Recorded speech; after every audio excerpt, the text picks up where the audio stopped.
Hello everybody, welcome back to We'll Start Tomorrow. My name's Michael Knight, with me is my able-bodied co-host Bradley Can. Hello. Hello, how's it going? Yeah, not bad, mate, you? Yeah, not too bad. How you been?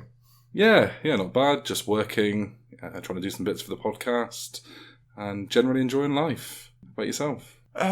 Work mostly.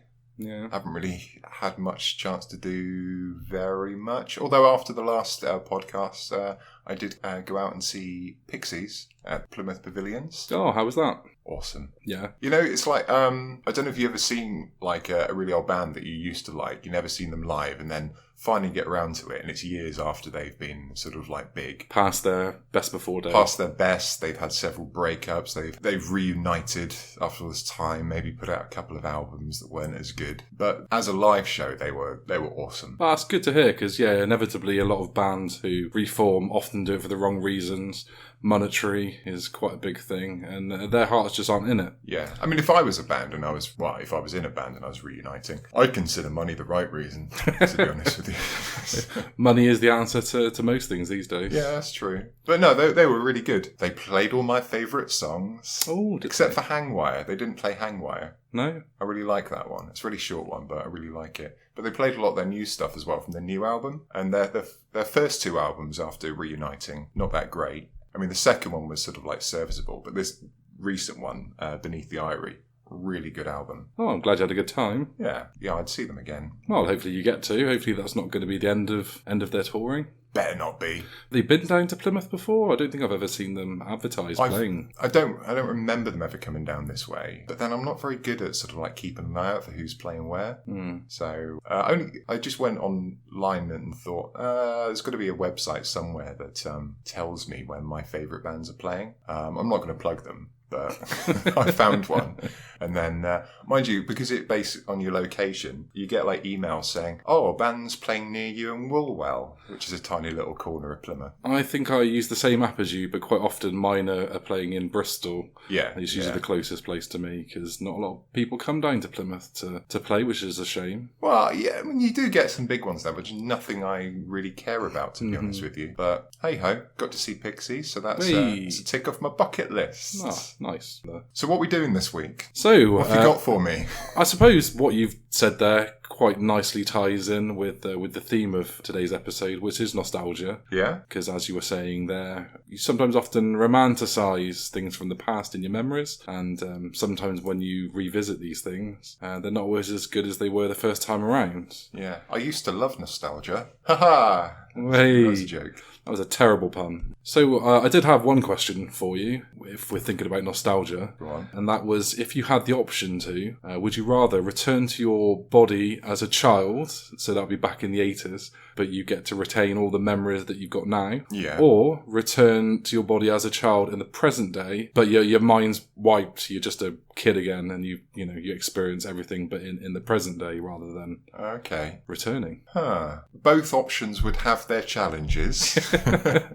No, I think the trouble with the second option is it's basically you've been killed and replaced. Yeah. By a young clone. So I guess the problem with that, although it's basically like you're wiping the slate clean, but you can't really enjoy it as yourself. So I think I'd have to go for the first option. So what was that? That was returning to your body in your actual childhood, so back in the 80s. Yeah, I think I'd do a lot different. Well, yeah, especially if you had your memories from now. I mean, it would be a terrible grind, which would possibly drive you insane whilst you're getting through your formative years. And Roger, imagine knowing that you had to wait another 10 years for GoldenEye to come out on the N64. Oh, that would be awful. Mind you, I mean, that would be at least a goal to strive for. It's like, this is pretty shit right now, but at least I'm going to get 4-player split-screen GoldenEye on a 14-inch CRT monitor in 10 years.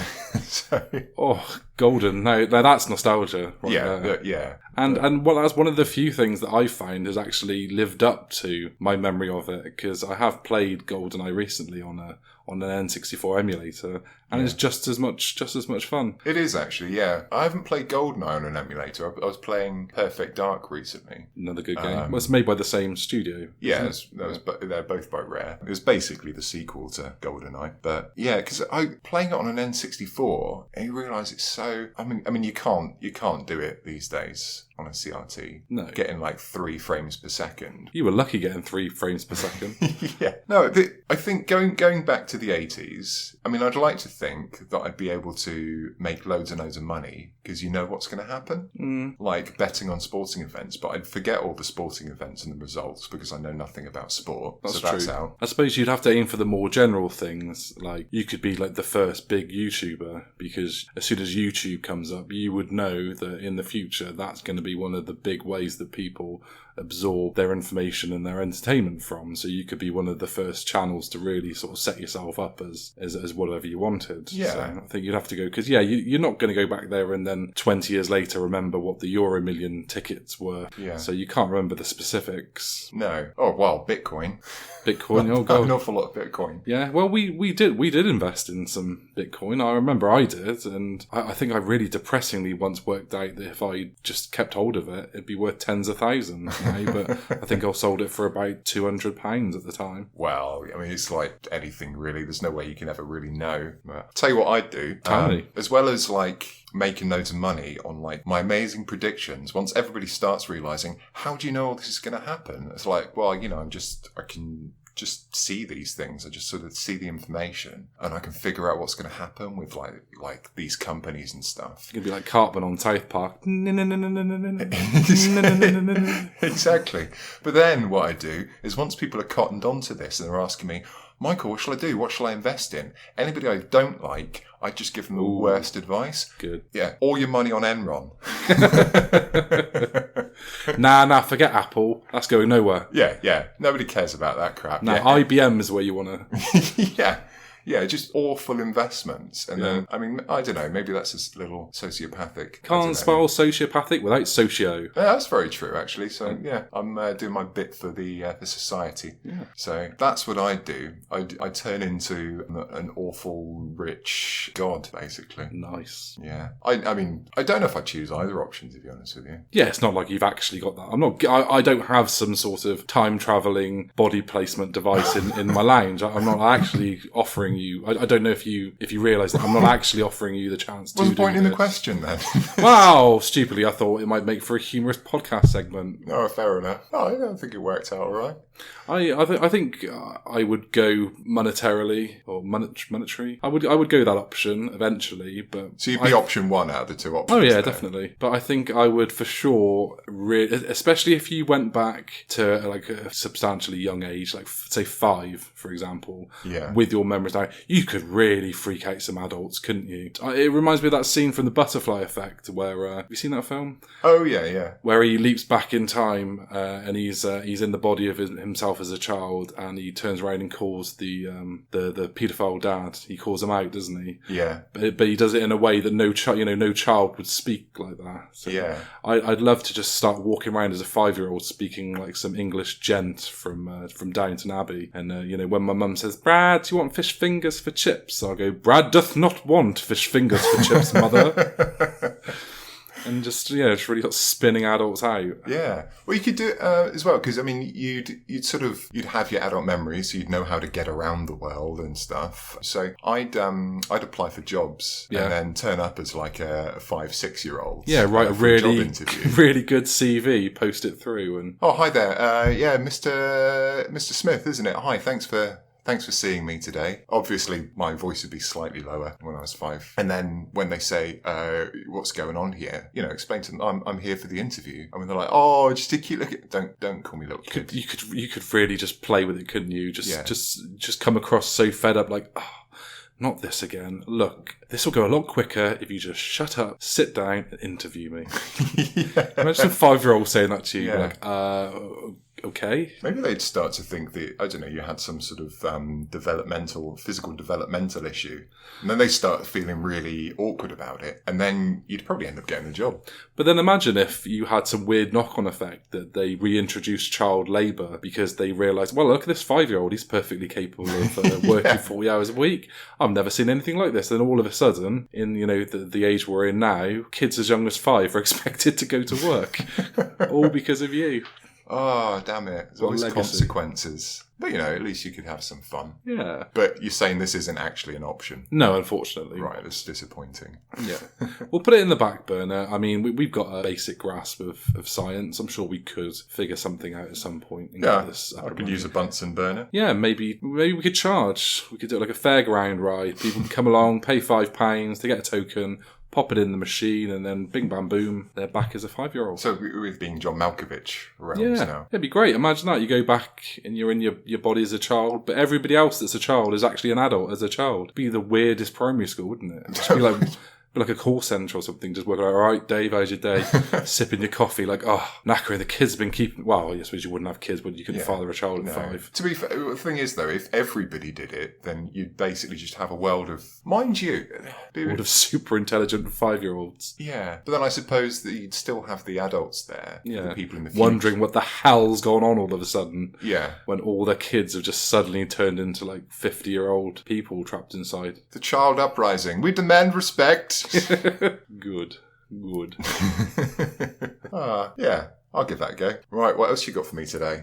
That was a good segue, wasn't it? It was a good segue. I did find a humorous story the other day on the news. Go on. I thought it's got a lovely photo of a duck and a chicken, and it says, "Meet RJ, the chicken who thinks he's a duck." Right, one of these. This unlikely situation blossomed when he became best friends with Ducky after the pair hatched at the same time. And this has absolutely no relevance to today's topic or to the podcast, but I just thought it was a neat story about a duck and a chicken who've grown up together and they both think that they're the same. And that really speaks volumes in today's world, doesn't it, about society and how we view each other. Or not. What? We view each other as ducks or chickens? Well, I'm a duck. Okay. And you're a chicken by the sounds of things? Yeah. Well, there we go. We get along. Yeah? See, perfect. Is that the whole story? Yeah, they basically live together in a cage. They grew up together, and the duck thinks it's a chicken, or the chicken thinks it's a duck, and they waddle around the same. And I can't help but feel that maybe this is more about the people that own the duck and the chicken. oh, so what? Nature over nurture, Or nurture over nature? or nurture over nurture? Yeah. I guess it's people imposing human characteristics onto animals. Yeah. Anthropomorphizing them, which happens a lot when you see the dog that thinks it's a cat because the cat likes to jump up things, and then you get a whole news story about it. And to be fair, we could probably just skip that story anyway, because I've just had a look at the website and it's from 2018. Oh, is so it? this happened quite some time ago. So by now they probably hate each other. Oh, okay. They probably started a band together, grew apart, created differences. One of them got into drugs, and they split the band up. And So. one of them's forgiven the other on social media, but the other one doesn't want anything to do with it. Nah. So yeah, probably just skip that story then. Yeah, I thought it was quite a humorous story. It made me laugh. Speaking of humorous stories and nostalgia, that's another thing that I'm touching on this week. Some of our humorous stories from the past. It's one thing that we do quite often when we're together, isn't it? Is reminisce about some of our previous shenanigans and adventures. The good times before we became bitter, twisted mid to late 30s men. Mid to late 30s, yeah. Yeah, more mid. More mid to mid late. Yeah. Is there a midpoint? It's like you got north, south, Mid, late, mid, and northwest, but then you got north, northwest. Is there a mid, late, mid 30s? Would it be mid, late, late? Mid, late, mid 30s. Yeah. Yeah, we'll go with that. Old. I feel old. When I wake up in the morning now, it takes about 10, 20 seconds for my ankle to wake up before I can walk down the stairs. I did go through a period of feeling old, thinking, old. But then I thought, this is all in my head. I still feel quite young, to be honest with you. I can confirm he does feel very young. Confirm. Apart from my broken toe making me limp. That's not really to do with age. That's more to do with clumsiness. Yeah, youthful vigour. Youthful vigour. There we go. But we have been on some fun trips in the past, and the reason I got onto this as a subject was the other day I was talking to a friend, telling them about the time we got a bonus in a previous job and decided that after a few drinks we were going to go down to the local train station, and whatever the next train was that was leaving the station, we were going to get on that train and go to its final destination. Yeah. Groundbreaking idea. Looking back on it now, if we videoed that would have made a great YouTube video. Oh, absolutely. I guess we were thinking at the time, where we're going to end up. Are we going to end up in London, maybe end up at an airport and then fly to Abu Dhabi or... I don't know why I said Abu Dhabi. That just came up. We could have ended up in Scotland. Anywhere. I mean, we're down, in the southwest in Plymouth, so we've got the majority of the UK in front of us, with only a small portion behind us. World's a oyster. Yeah.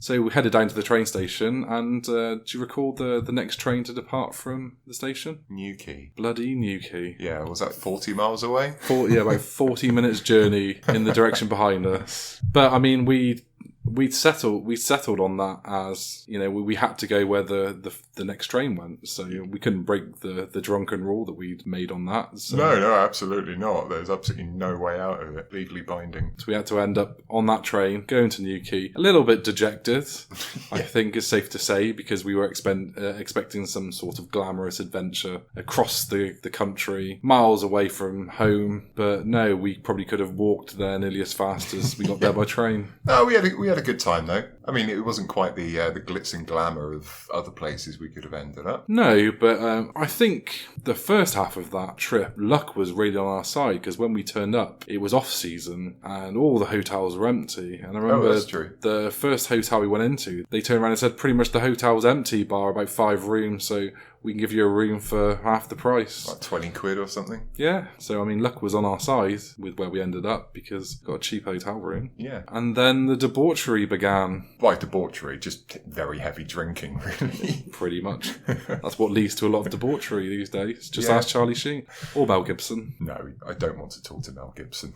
Yeah, it's quite a few stories from and incidents from that evening, if there's any that you particularly remember fondly. To be honest with you, the only thing I remember about that trip, after getting on the train, is you setting fire to your face. I did, yes, yeah. Flaming Sambuca? Yeah, I used to... With Flaming Sambucas, most people would light the shot and then drink the drink. But I used to like pouring the Sambuca into my mouth, tipping my head back, and then lighting the Sambuca while it was in my mouth. Yeah. That was a little party trick of mine.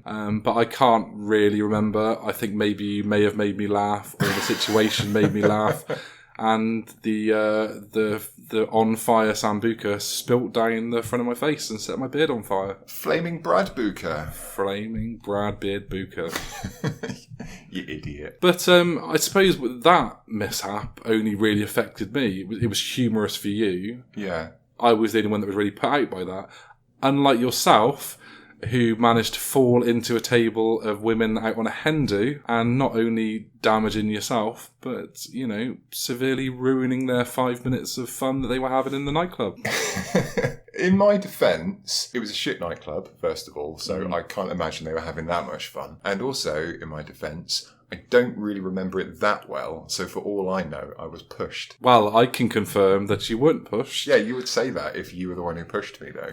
Yeah, but if I didn't push you, then I would also say that. So, where'd you go from there? Okay, you win this round. Thank you. We do reminisce a lot about the good old days. We've had a lot of good times together. I think the biggest thing we ever did, though, was, and this was particularally big for me, when we went to New York. Well, it was your first big solo outing abroad, wasn't it? Yeah, all by solo, like without my family. Yeah. Because every other trip for me had been a trip down to France or up to York or Scotland or something with the caravan, which was, good fun. But that was me breaking loose. And break loose, you did. Yeah. All over yourself, from what I remember. Oh, fuck off. Are we telling that story, are we? Oh, well, are we? I don't know. Why don't you tell that story? Tell that story, and then I'll correct all the misinformation. Okay. I don't know whether many of you listening have been to New York before, but there's quite a lack of public bathrooms, public toilets around the place. Sort that out, New York. Yeah, sort it out, because New York listens to our podcast. Yeah. It messaged me and told me. We were heading back from, we'd been out for the day somewhere, probably Times Square or off to see the Statue of Liberty, who knows. But like on the way back on the subway, Michael was increasingly needing to go to the toilet, to the extent where you didn't think you were going to make it back to the hotel. But you luckily remembered that at the stop that we got off for our hotel, there was a McDonald's right outside the subway. So as we left, went up the stairs, I bid my farewells to you as you went in to use the toilet. I headed back Or rather, I just disappeared. You out of disappeared sight. off and screamed at me down the street, "I'll see you back at the hotel." So I headed back to the hotel, got into the room, waited for you to turn up, and about 5-10 minutes later, you rather sheepishly came walking into the hotel room with a carrier bag covering your front, trying to act nonchalant, walking over to your side of the room and saying, "Oh, nothing to see here." Not to that extent, but I could tell you were trying to hide something. No. I remember that very differently. Right. Let's go. Right, we'll go back a little bit. I disappeared. I was absolutely a critical point where there was literally nothing I could do short of finding the nearest loo. So I burst into McDonald's. Well, I didn't burst in. I walked very briskly into McDonald's, straight to the loo. Fortunately, even though there was only one loo there, it was empty. So I managed to get into the loo pretty much at tipping point. Tried to close the door, but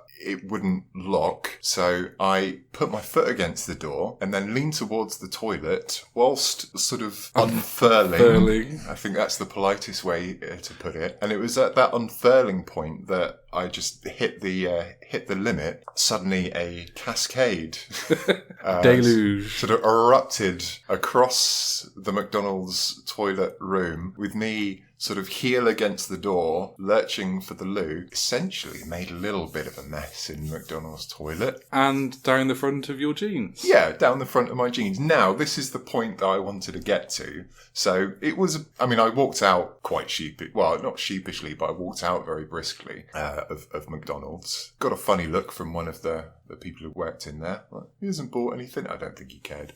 Walked back to the hotel room. I wasn't that sheepish when I got back. You were quite sheepish. I was quite open about it. I said, I had an accident. You were covering your front with a carrier bag. Well, yeah. I just walked all the way through New York with a small medium, patch, a small patch on me. Medium wee patch. Yeah, but I'm happy to talk about it as a warning to others. Yes, be prepared. Yeah, and also beware the ridiculously massive soft drinks in New York. A bottle of Mountain Dew doesn't need to be that big.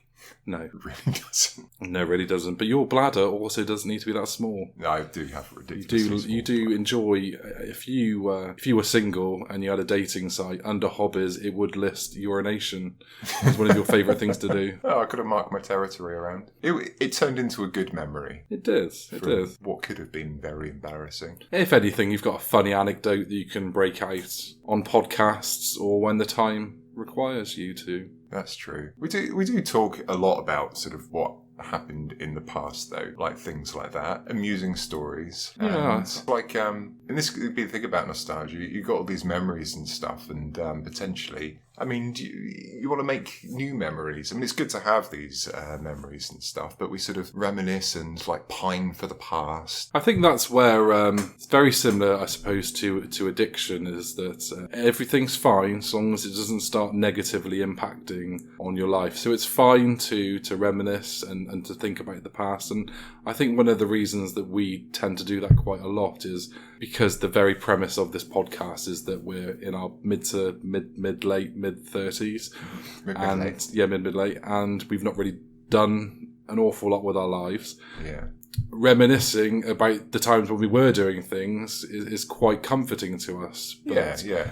As you say, you've got to move forward and make new memories, because that's when things like nostalgia and remembering and living in the past become a problem, is when they start negatively impacting on your life. You don't want to do anything new because all you want to do is think about stuff that's happened. And the future could never compare to the romantic past that you used to live in, which, it is never the case. As much as you might think that's the case, it's never the case, because I would guess for most people, if you looked back with fresh eyes now on the things that you used to enjoy doing when you were younger, they're not as good as you remember. Yeah. And I don't think peeing across McDonald's is as good as I remember. No. No, it's not something I think I'll keep on doing. But we again have had that conversation recently as well in terms of remembering things.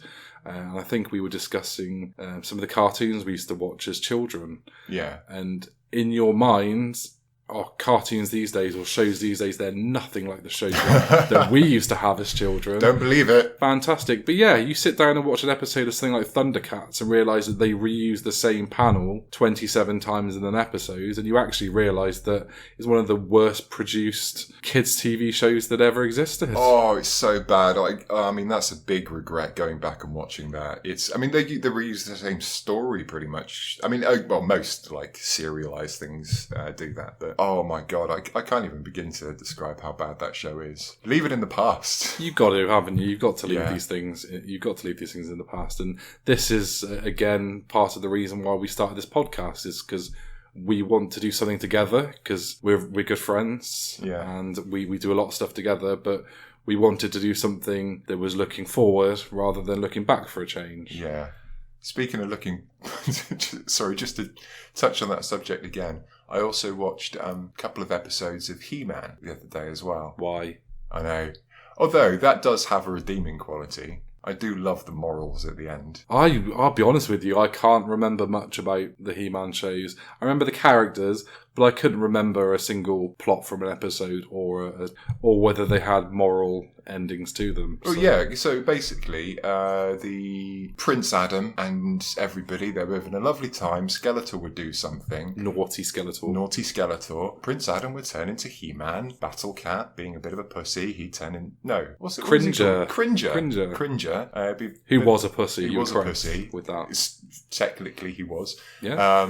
And he turned into Battle Cat. They'd beat Skeletor and out against all the odds. And then he'd do his moral at the end. Remember, kids. I can't do... I can't No, do it. That was... Carry on. You've committed to that voice. Remember, kids, in this episode, we saw Skeletor try to bring down the economy with some... I can't remember what he used to do. Starting a tech company that was really bad, and so don't do that. Used illegal migrant labour. Exactly. So don't use illegal migrant labour, kids. And then that was it. I mean, they were pretty poor morals, but it's one of those things that I hate using this term. So bad it's good. No, it was so bad it was bad, but you can sort of laugh at it. But other than that, absolutely awful. I think you've got to do, especially with things like that, with lessons at the end of episodes, you've got to do it properly, haven't you? If you do it in that way, it's just so cringy. Whereas if you watch something like South Park, pretty much every South Park episode has a moral woven into it. But they do it so well. Yeah, it's not in your face like He-Man. They were almost like PSAs, weren't they? Public service announcements at the end. You know, I often expected him to turn around and, he'd give his little speech and then say, "This was sponsored by..." It was, it's very much out of... Oh, absolutely, the norm. Yeah, but you're absolutely right with South Park. I mean, that's the power of satire, really. I'll tell you one show, one thing that I loved from being a child. I mean, Thundercats was always my favourite show because it had the best intro music. And Chitara was thick. What, stupid? No, with 2 C's. Really stupid. Yeah. No. Batman the animated series. I think for the most part that still holds up. Yeah, I never watched a lot of that when I was younger. Really? That surprises me, actually. I was very... I never really understood how my parents used to let me and my brother get away with it, but we used to rent a lot of manga videos from the video shop down by us. So I grew up on a lot of the manga series, like Dominion Tank Police, Guyver, things like that. They were all 18. Oh yeah, and, people being ripped apart. Yeah, I was probably 12, 13 at the time, and my brother was about 9. So I watched a lot of that, and then Dragon Ball Z. I was always very much more into my sort of Japanese anime and manga than a lot of the Western style of stuff. But one very quick story about that, which I find quite funny, was I do remember as a young child being given some money to go down to the local video shop on my birthday to go and rent a film. I think it was like 50p back then. Yeah. And I must have probably been around 9 at the time, 9, 10 maybe. So I went down to the local video store to rent a film for my birthday.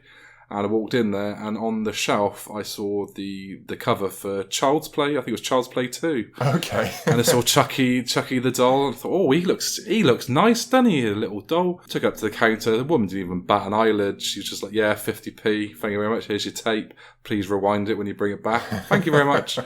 remember taking it home and my mum was like, "Oh, what you got there?" And I said, "Oh, it's a film about a doll." And sit down and watch it. She was just getting on with whatever she was doing. And then I remember sitting down with my little brother. He was about 4 years younger than me at the time, and popping Child's Play on, and I think it was the second one, and one of the first scenes, Chucky pops up in the back of some car that a guy sat behind the wheel and puts cling film around his face and suffocates him to death. And I just remember my mum coming into the lounge because me and my brother were just behind the sofa screaming. Ah, excellent. And then you couldn't get away with that these days either, could you? Or even back then, you could go down to the local convenience shop for your parents, buy them a pack of fags with a little note saying, "Give him 20 fags, please, 20 Marlboro. Yeah. Here's some money," and then you get the fags and take them up to your folks. But well, you especially couldn't do it with videos now, because now you have to go online and get past that that infallible security device that says, "Are you over 18? Yes or no?" Yeah, how'd you get around that? Difficult. Yeah. I find the only real way to do it, and I'll be honest, it takes balls of steel and a really steady nerve, is you've got to take your finger and you've got to hover it over the button that says yes. There's nobody going to do that. There's no children going to do that. It's hard, I'll be honest with you. But you get a real sense of achievement once you've done it. And you click that yes button. I'm elite hacksaw. Next, the Pentagon. Speaking of like scary movies, I remember this from when I was a child. I never sort of rented anything on my own like that. We didn't have a rental store anywhere near us where I grew up. But my older brother, or one of my older brothers, he's 11 years older than me. I think I was probably about five or six. Would have been, because it was before I moved out from Cornwall. He got me with this every time, but he'd put on a film and he'd say, "Oh yeah, do you want to sit down and watch this film, Michael?" So yeah, what is it? "Oh, it's a new Disney film." It was never a Disney film. It was always some like 80s horror slasher movie, which then I'd be sort of mentally scarred by. I don't know, Friday 13th, or what's it called? The Nightmares one. Nightmare on Elm Street. The Ewok movie. Yeah, God. Oh no, if I'd been shown the Ewok movie, that would have put me over the edge, I think. That's one thing I don't have any real nostalgia for, is Star Wars. No. I like them, but I don't care. It's very hotly debated, isn't it? Yeah. And I'm the same as you with that respect. That I think they're good films, but yeah. I never got into that hype when I was younger about them. No, I mean it did come. I mean the original hype sort of came after us, I suppose. So I guess if you had been in amongst that, it might have been different. Maybe if we'd been born 5-6 years earlier, so that when they came out, we were maybe a little bit older. Yeah, or mind you, even then, I mean, what was it, 77? Yeah. The first one, so even then, I mean, what? I was 93. 93, 83. So, yeah, I guess... 15 years younger then. Yeah. I guess my older brother probably would have been born around that time. But then we didn't really have a cinema-going family, so he probably wouldn't have even seen them.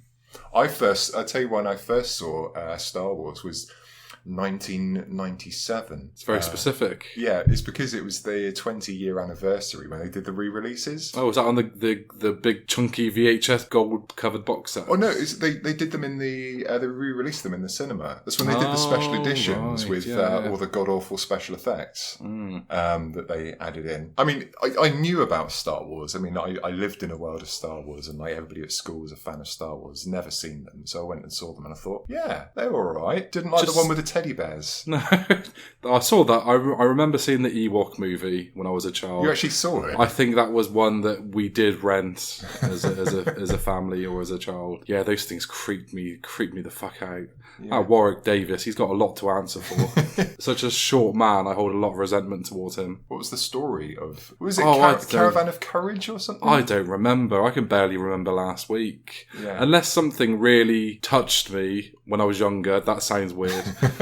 Unless something really moved me when I was younger and I really enjoyed it, I think I've just wiped a lot of stuff from my memory. I just think, well, no point remembering. So I couldn't tell you what there's too much input when you're a child. Too much going in. You remember everything. It's just everything coming at you constantly. Barrage of information. And just touching on the subject of things just going back, we were talking about cartoons. I remember the first American cartoon that I ever watched, which was a revelation at the time because I just watched Rhubarb and Custard and stuff like that on one of the 4 channels. And then suddenly, one day, one of the TV shows, I can't remember which, one of the kids' shows, they started playing Turtles, Teenage Mutant Hero Turtles. Oh, I used to love the Turtles. And like, as a kid growing up in the countryside and then suddenly hearing the theme tune, Teenage Mutant Hero Turtles, it was amazing. But I mean, it's a terror. I've watched it since, and again, it is god-awful. Yeah, I have a very fond memory of that sort of awakening something in me. I loved the Turtles. So did my younger brother. And we've got a family VHS tape from a Christmas where we're unwrapping presents, and my brother unwrapped. They had some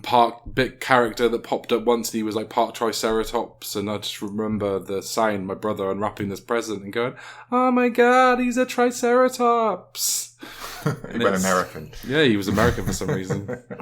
And massive. I had pretty much every action figure going, and I remember the movies. This first live action, the first live action film. I still love that film now. It hasn't aged well in terms of anything of story, script structure, or story, but special effects. The animatronics were really good. Actually, some of them, they still hold up. I'll grant you that. Actually, action figures. It was always a kid down my road who had all the action figures. Just to mention that, he had everything from every single big American. Did you steal many of them? No. I was a good child. I find that hard to believe. I was an angel. I was actually an angel. I was sickeningly sweet. I had a sickeningly sweet haircut to go with it. Did you have a little bowl haircut? I don't know what I had, to be honest with you. It was just, whatever the local 90-year-old barber decided to do at the time. Short back and sides. It was always short back and sides, yeah. I don't think I ever had a bowl cut, to be honest. I had a wedge, like an undercut, a wedge cut. Yeah, with big curtains. You awful human being. It was the style at the time. Yeah. Oh, there was no style down in Cornwall. It was just, you get what you're given. That's pretty much it, really. Well, I guess we've rambled on long enough. We do like to ramble. That's true. Well, we should go out and we should pick some apples and make an apple and ramble pie. No, sorry, that doesn't make any sense. I don't want to respond to that. Because it's a bramble. Bramble? I get it now. It's quite funny. Well, thank you all for listening. We'll be back next week. Where can people find us? Well, we are everywhere now. Everywhere. We have tendrils creeping out into the deepest, darkest corners of the internet. Right. So you can find us on Facebook at We'll Start Tomorrow. We are on Twitter at WST UK Podcast. And you can also find us now on iTunes and Spotify. The best way, though, if you guys want to get anything onto the show, if you'd like to speak to us about anything, and anything you'd like to bring up or discuss, anything that we talked about, you can email us at willstarttomorrow@gmail.com. Excellent. And just in the interest of impartiality, you can find us on other smaller podcast providers. Yeah, but nah. But, just listen to us wherever you can, really. Yeah. We, if you follow us on Facebook or Twitter, then we always post any of our updates on there. So you could just click the link and it will take you to our host, which is Spreaker. Yeah. And you can download and listen through there. And if you get the chance, if you could drop us a like or whatever you do now to engage, that would be really helpful. Yeah, we'd really appreciate that. And if you have enjoyed the show, if you genuinely have enjoyed it, if you could drop us a review on any of the sites as well, that would always go down the treats. Yeah. Okay. And cash. We just lost our fan base. Okay, thank you very much for listening. And we will see you next week. Bye-bye. Bye.